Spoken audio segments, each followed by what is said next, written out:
Let's take a look at this differential equation here. So in this differential equation, we have on the left-hand side, we have y prime, which means the derivative of the function we are looking for is 2 times x is the variable here, times the entire function. So just as a quick reminder, solution to a differential equation is when in the end we will find a either an explicit form for the function y in terms of x, or we can find some form of compact relationship between y and x.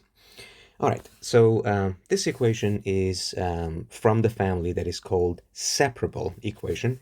Again, as a quick reminder, a separable equation is something that we can write in this form. So if I can write the equation that I have in the end in a way that here I have only terms for y and no x or any other term, and then dy, and in the other side that is multiplied by dx, I have only terms in x. So if the equation could be written like that, even if it's not already written like that, that equation is called the a separable equation. So we got a separable equation. Let's see how. So y prime, remember, that is no different from dy over dx. So once I replace this y prime with dy over dx, we will get dy over dx is equal to 2xy, right? So I need to multiply both sides by dx. So dx goes to the other side, to the right-hand side. And if I divide both sides by y, this happens. So I get dy over y is equal to 2x times dx. You see? When you look at this equation here, it is written in this form, which qualifies it for a separable equation. And please remember, not every separable equation is solvable, but that is one step towards hoping to find an answer. And even better if it's a compact form. So on the left-hand side, I have 1 times y, see only terms of y, times dy, and that is equal to 2x, which are, as you can see here, is only terms in x, times dx. So when we look at the integral of 1 over y, I mean, just to avoid all the confusion, we can think about another variable, t. What is integral of 1 over t dt?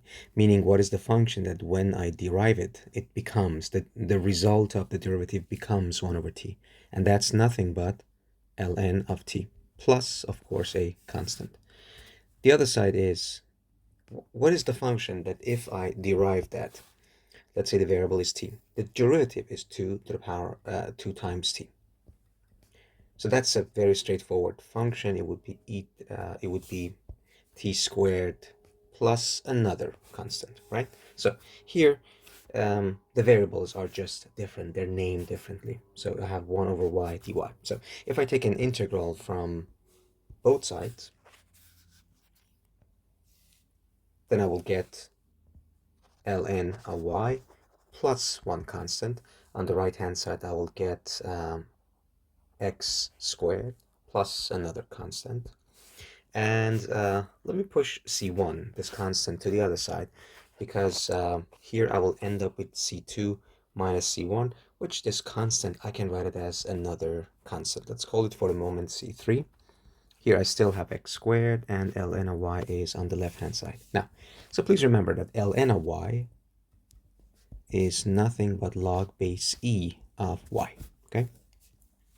So if I want to find y from this equation, all I have to do is to go back to the fact that, so if this value is a, then e to the power of a would be equal to y. That's one way of seeing that.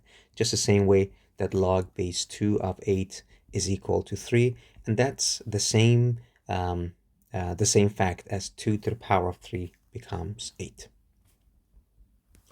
It is useful to get used to changing the forms between log form, which is on the left-hand side, and exponent form, which is on the right-hand side. Therefore, y would be equal to e to the power of x squared plus c3. And y would be equal to, we can just leave it like that as the answer, or we can write it as e to the power of x squared times e to the power of c3. And e to the power of c3 is another constant with just this limitation that when I have e to the power of a real number, that is always a value that is positive. So y would be equal to either, we can write it as c4 e to the power of x2, or we can just leave it as the answer that we obtained here.